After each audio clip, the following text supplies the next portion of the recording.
Good afternoon.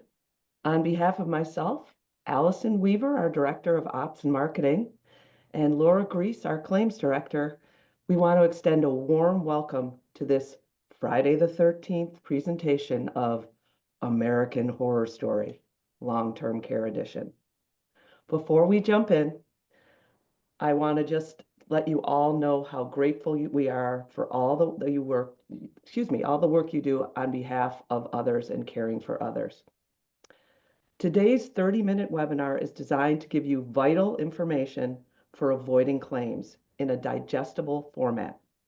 Short reels, pop quizzes, and open Q&A. To that end, when you entered the Zoom webinar, you should have been asked to join or open the Slido app so you can participate in the quizzes. If you're in Slido, a bar should appear on the right side of your screen. It has tabs for Q&A and polling. That's where you'll find the quizzes that we'd love for you to participate in and join us in interacting in this webinar.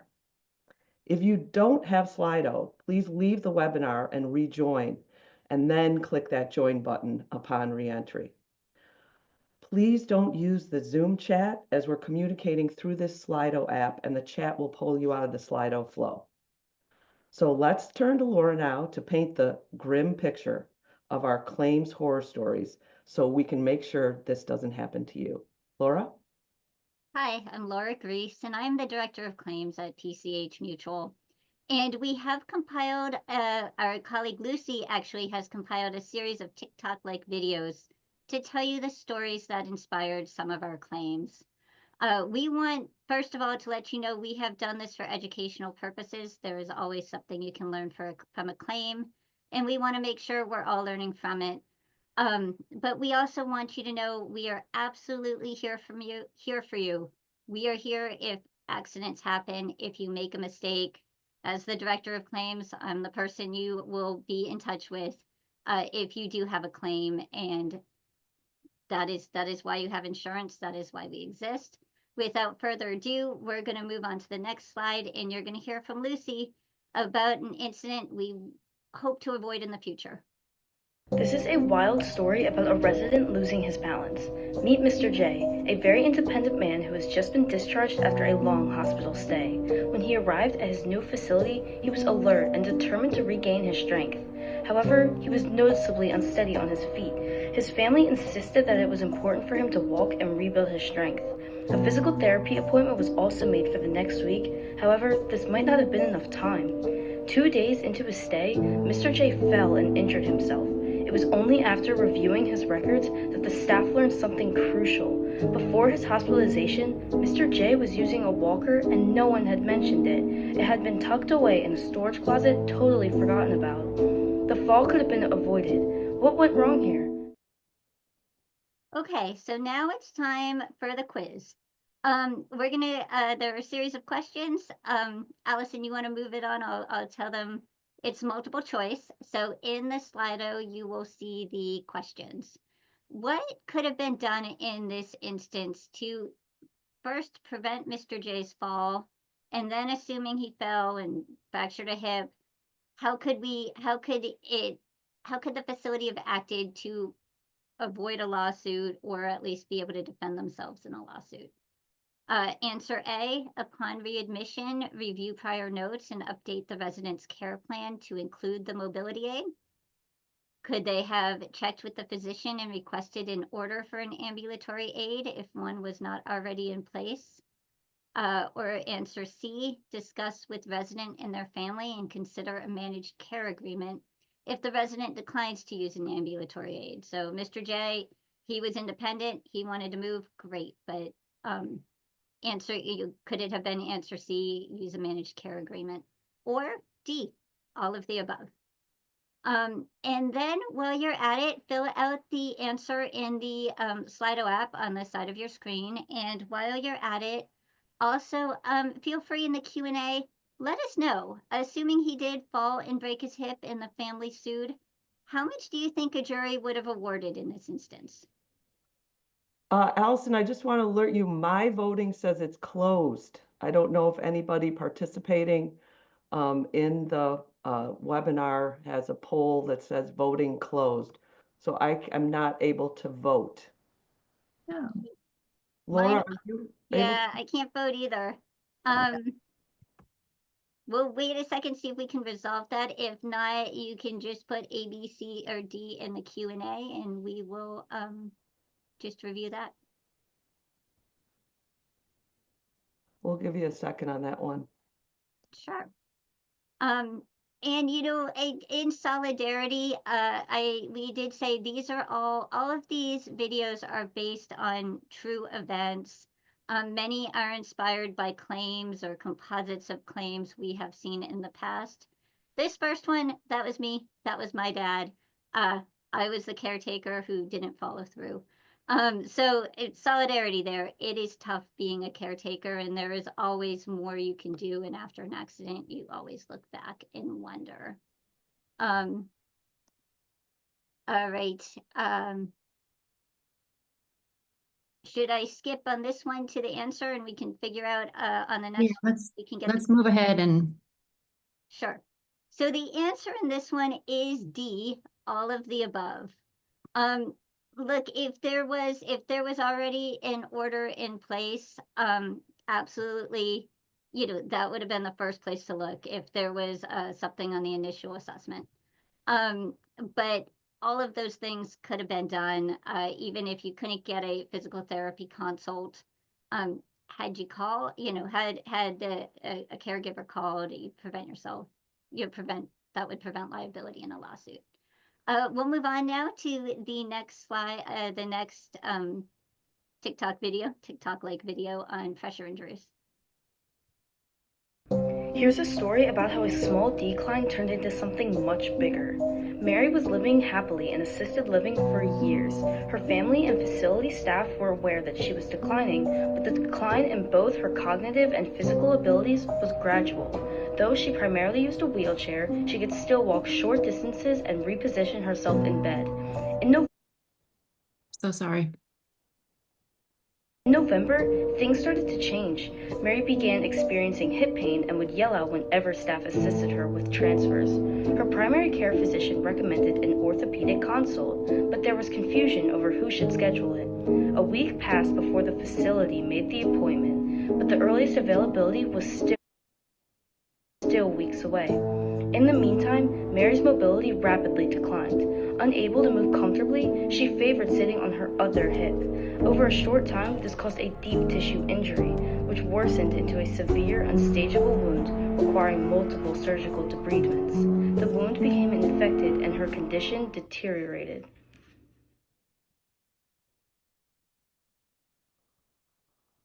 Okay, what could the caregivers have done to have possibly prevented this wound and also prevented a lawsuit that arose following this incident? Answer A, could they document and follow up on signs of pain, mobility, decline, and skin breakdown? Could they have communicated the signs of pain, lack of mobility, or skin breakdown and report any changes to the resident's family and physician? Or C, follow up with physician's orders and scheduling in a timely manner? Or D, all of the above?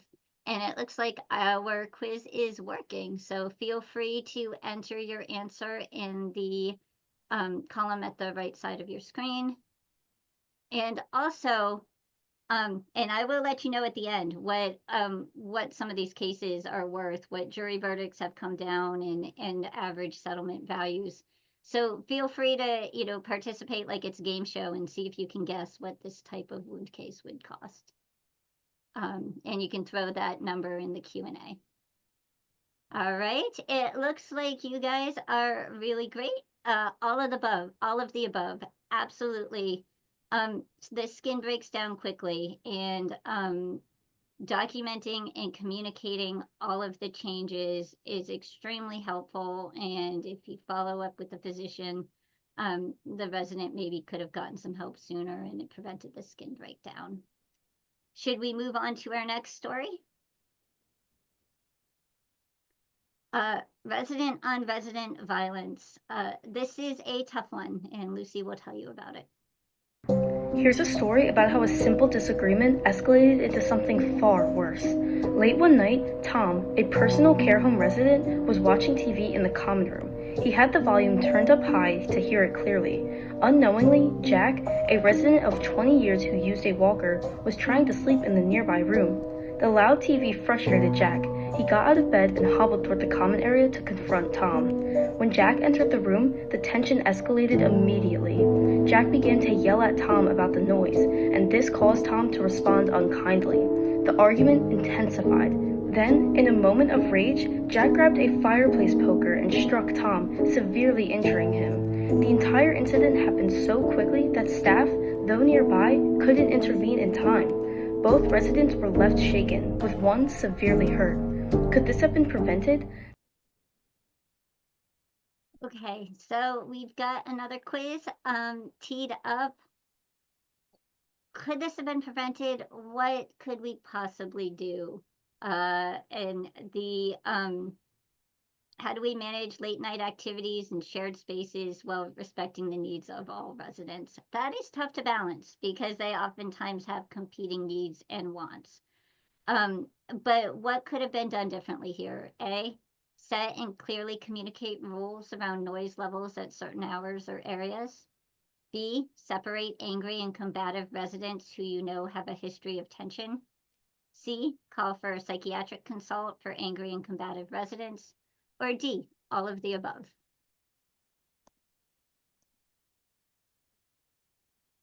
And I'll give you a second. And also, these are tough cases to value, but what do you think this case would cost to settle, or what do you think a jury would award if they found liability? Definitely feel free to guess and put that in the Q&A. And it's okay to be wrong. There's no right answer on that one. And Allison, do we have any answers? Oh my gosh, you guys are all great and maybe figuring out a trend. D, all of the above. Yes, don't forget the importance of the site consult. If you sense tension, that can be a very important thing to do. Sometimes you get the help you need, but again, it looks like you're looking at things. But absolutely, the other two answers are also essential. Laura, Yes. I've also wanted to just interject on this because this is the topic of our recent animated video series. And we also talk in that video about things like de-escalation techniques, ways to try to de-escalate brewing conflict between residents before it gets to this point, or if people are having a tense encounter, how to, put them in separate rooms, get them into a calmer atmosphere, things like that. And that's all dealt with in our recent training video. And that video is a great way to start an overall training session on those de-escalation techniques, because I know that's a tough thing that you guys are always working on. So thanks, Julie. That's a great call out on our videos. Hospice. This video, this next story you're going to see really talks about many cases we see in which hospice is involved, but it's still, according to the lawsuit, not enough. Here's a story about how good intentions can lead to unexpected consequences. A longtime resident was beginning to decline. Their family wanted to bring in hospice care to avoid the difficulty of moving their loved one. They secured a hospice waiver from the state, hoping to honor their wishes. But the resident's care needs quickly escalated. Now bedridden, she required frequent repositioning to prevent pressure sores, and the facility didn't have the staff to provide. So hospice, who was limited to providing support rather than direct wound care, didn't follow pressure wound protocols. Within a week, a small stage 1 sore progressed to a severe stage 3 wound. Balancing compassion for a family's wishes with the realities of care can be one of the toughest challenges. This is clearly a tough challenge. What do we do in this situation? We've got a quiz set up. A, what can you do? When you're in this tough situation where a resident's needs are increasing, their health is declining, they're developing pressure injuries, and they want to stay with you. They want to stay in the facility. So here are the following possible answers. A, listen to your gut. If the resident's needs are beyond your capacity, recommend a higher level of care. B, inform the family that the resident requires a higher level of care than you can provide. C, present the family with options of hiring an additional private caregiver or moving to a skilled nursing facility. Or D, all of the above. And just give you a second to put your answer in the column at the right. And again, do you think these cases where hospice is also involved, do you think these cases have any value to a jury, or for a settlement? What do you think they would cost, once they get into litigation? Feel free to guess. I know we've got one guess on the last one. All right, you guys have picked up what we're doing here. All of the above, absolutely. This is tough, but you cannot rely on hospice alone when the resident's needs are beyond your capacity. I think it's helpful that hospice is involved, but oftentimes they're only in the facility a few times a week. You're still there 24/7, responsible for nutrition, hydration, turning and repositioning. So absolutely D, all of the above, and we can move on to the next one. Laura, I want Right. to say one quick thing about the hospice interaction, because what we often have is kind of a hot potato situation where everybody is, thinking the other person had a greater responsibility. And I just want to emphasize what Laura said. We've seen manifest itself in claims, which is because you're there 24/7, you're responsible for their physiological needs and their immediate care, that often the greater responsibility, and anybody scrutinizing the claim will be looking to you for that care. Okay, next slide is refusal of care. We see this scenario a lot too. And what does it really mean when a resident is refusing care? Here's a story about how a stubborn refusal uncovered something much deeper. John was a retired sea captain, independent and very self-reliant. He was also battling the challenges of dementia, with his cognition steadily declining. One night, he fell alone in his room and was sent to the hospital. He returned to the facility soon after, but something changed. Following the fall, he began screaming and yelling whenever staff tried to assist him with transfers or help him in the shower. He frequently refused to get up or walk and would curse at anyone who encouraged him. Staff documented his refusals, chalking them up to his personality and declining cognition. Finally, after weeks of frustration, his family decided to take him back to the hospital, and that's when the truth came out. He had multiple back fractures from the fall. What might refusals really be telling us? So in a case like this, the plaintiff's family sues and says, you missed it, he was injured, and they make it seem like abuse when the caregivers are just trying to make him get up when he's yelling and clearly upset. And of course the caregivers just thought he was being his cantankerous self, just upping the ante a little bit. So how could we have avoided this? Answer A, seek more information on the refusal from the resident. B, review care notes and records for indications of pain. C, follow up with the resident's physician and family to determine the reason for the behavior. Or D, all of the above. And how much do you think these cases are worth? Plaintiffs can make a very compelling case when facility staff who is there 24/7 caring for the resident misses an injury. It can look very bad, as though there's severe neglect. And here, the way we tell it, it's an understandable mistake. But it can be portrayed by a savvy attorney as just flat out neglect and abuse. So what are answers? Oh, look at that, 100%, all of the above. Absolutely. I want to highlight that first one too. I know many of our residents have dementia. The resident in this scenario had dementia. But sometimes just slowing down and still trying to have that conversation you might get some sort of response that indicates that something else is going on. It might not be as clear as you'd like, but it's worth having that conversation. And then also look back at the notes. Is this a pattern? What's going on? And definitely talk to the family, talk to the doctor. If it's frustrating you, listen to yourself and seek help everywhere you can find it. Okay. Oh, look at that. We were all perfect. And now I want to address, so what were these claims worth? There have been jury verdicts in long-term care facility cases in the multi-million dollar range. There was a $13 million one here in New Jersey quite a few years ago. Just recently, there was a $20 million claim where someone fell fractured for 20 million. And plaintiffs can make a really strong argument that if you're not paying close attention, it's abuse and neglect, and juries can get very mad. I think the way we presented the claims was right down the middle. We understand it's not easy. You're balancing lots of competing needs, but these can go, once these claims get into litigation, they can go bad quickly.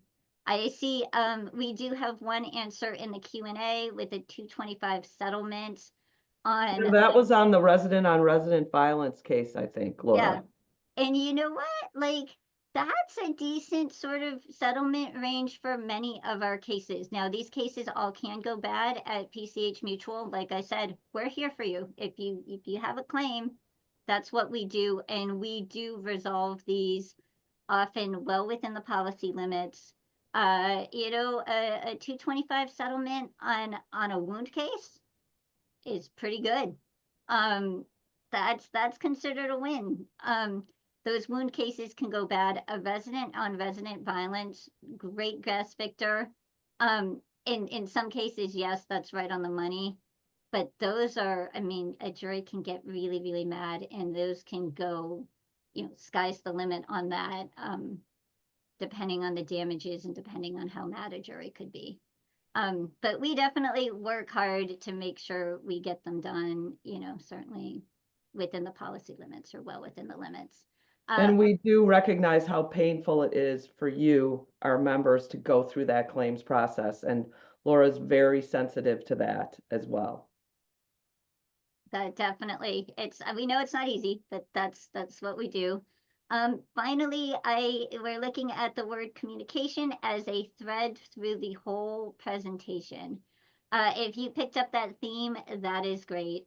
The best way to avoid these claims, listen to yourself. That's if you feel like you're overwhelmed, you probably do need to seek help. Best way to seek help, talk to the doctors, psychiatric consult, personal physician, nurse practitioner. Let them know what you're seeing. You're the eyes and ears for these residents. Talk to the family. That does two things. It allows the family to help you and to help their loved ones. And it also manages expectations, which is key. So that communication is essential. One of the best ways to communicate is to communicate amongst each other, the caregivers too, is to document. Then you have all the info needed to communicate. I'm going to move it to the next slide and hand it over to Julie, and she is going to present to you some of the many benefits we have compiled here at PCH Mutual to help you with communication. We know it's easier said than done, and we've developed these wonderful resources that Julie will tell you about. Thanks, Laura. So as Laura said, communication is key. And what is communication? Sometimes people forget that it involves active listening, and prompt, thorough responses and actions that are documented. So that was clearly coming through in every one of the scenarios we presented and the possible solutions or actions around them. At PCH, we have developed a huge treasure box of free member benefits to allow you to do these things much more easily and I would say in a way that's very authentic. So the first thing is our CareChron documentation software, which allows you to set up resident profiles and document the care of each resident and important information about that resident. And we are building new features in that software all the time. There's a medical administration record that's coming out, incident reporting, and even things like an AI assistant to help you when things like falls are documented, and other things that will help you to communicate across your staff what's going on with each resident. If you are opening any of our emails, you know that on a monthly basis, you also get training videos. And the training videos are generally from 60 to 90-second videos to give you important information about potential adverse events and solutions for any such occurrences. And they are a great way to jump off a training at a staff meeting. We have board members who were instrumental in producing these videos and this kind of model so that you can use it to help train your staff and review this with the staff, these different videos. The third one is expectations management through our engagement with GuidePath. And GuidePath, today you have access to a resident and family insight survey, and any one of your residents can take this survey through your login on GuidePath, and it focuses on 5 major areas of residents' interests: communication, again, the family system, goals of care, the aging process, and emotional and spiritual help. And by getting these answers and driving your care towards these different things that your residents have established they care about, and they are ranked, this will help you to provide the best care and give the best experience for the resident and their loved ones. Finally, on this slide, we also have our blogs, and our blogs are short, digestible information regarding these specific types of issues and things that present challenges for you, and other tools for you. Specific to today's presentation, we do have a blog on fall prevention and communication. So these can all help you and are referenced on our PCH website. We have other free member resources besides these ones I've talked to you about. And on this list, we have the Loss Impact Hotline. You have access to an attorney in your state who will talk to you if you have an adverse event and you're not sure what to do. And you can talk to them, and up to 2 hours of free attorney time that PCH pays for, but it's kept anonymous from us who contacts them. We have other, what I call analog benefits, our Memory Box initiative, and resident stories, all ways to create connections between your residents and your staff. So ultimately, PCH is always looking out for you, trying to make sure that you have what you need to do the most important work you do, caring for your residents. So we wanted to thank you for that. If there are no questions, I don't. To just jump in and highlight one more benefit we have that's not on the slide. Oh, Laura, thank you for that reminder. Sure. Go on. That's an anonymous community, kind of like a Reddit chat. Would that be the right way to say it, Julie? It's really for you as a community of caregivers to share resources and support one another in your own anonymous space. Right. So, if I think our sample question was, we have a resident who won't wear their hearing aid and they're keeping the TV loud and annoying everybody else. How do you handle that? And then other people who have had that same experience can type in, responses. Here's what's worked for us. Oh yeah, same solidarity. No help for you, but I understand the frustration. You know, so Yes. that's why you are all a community of caregivers. And we want to find ways for you to connect and support each other as well. Yes, and I appreciate that. So Caregiver Connect will be launched for you at the beginning of the year, and you'll be able to log on anonymously and communicate and share resources freely. So we're really excited about that. Thank you, Laura, for the reminder. So in closing, please feel free to reach out with any questions. You have Laura's email information, and you can get any of our contacts on our website, pchmutual.com. We'll send a recording of this webinar for you to share with your staff. And we thank you so much for participating and wish you a joyful holiday season. Take care.